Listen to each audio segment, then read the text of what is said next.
Welcome to our channel. Today we how to configure Microsoft Power BI with Snowflake data sources. Easy tutorial step by step clearly.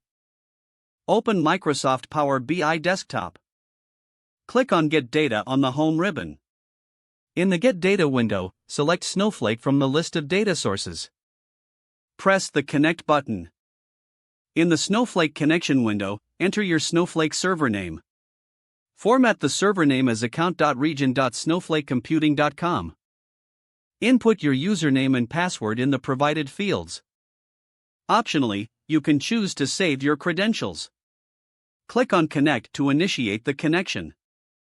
Once connected, you will see a navigator window displaying your Snowflake databases. Expand the database to view the available schemas. Select the schema containing the tables you want to import. Choose the specific tables you want to use in Power BI. Click on Load to import the selected data into Power BI. After the data is loaded, navigate to the Relationships view. Review and adjust the relationships between tables if necessary. Return to the Report view to start building your visualizations. Utilize the Fields pane to drag and drop data elements for your report.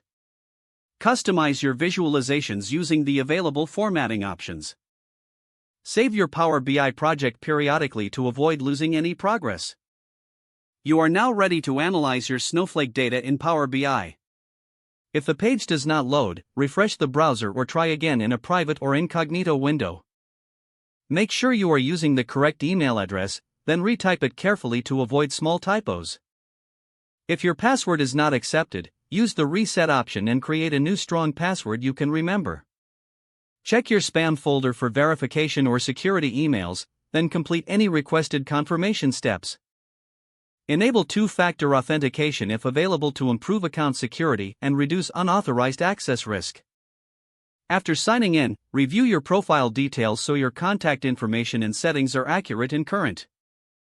If you see an error message, note it down and try again after restarting your device and internet connection.